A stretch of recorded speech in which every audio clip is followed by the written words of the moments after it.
Welcome to the Tech Egg. Don't get scrambled. Enjoy the video. You start by making sure your device is online and plugged in if needed, because large updates require a stable connection. Once ready, close unneeded tabs and save documents so the browser can restart without losing work. Now open Microsoft Edge from the Start menu or taskbar and sign in if you use a profile. From there, you'll access the Settings menu to check for updates. This first step puts you directly into Edge's update workflow, so you can continue. Once in Edge, navigate to Settings, then About Microsoft Edge. This automatically triggers a check for the latest version. You'll see download progress and version details. Edge usually downloads updates in the background.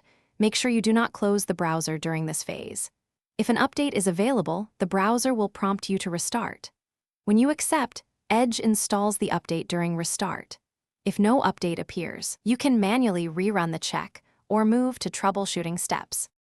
After restarting, return to About Microsoft Edge to confirm the version number and that the update completed successfully. If the browser still indicates an update or shows errors, reboot your PC and run the About check again. Restarts clear many temporary conflicts.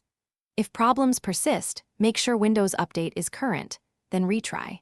As a last resort, download a fresh Edge installer from Microsoft and reinstall. This sequence resolves most issues while preserving your profile and settings.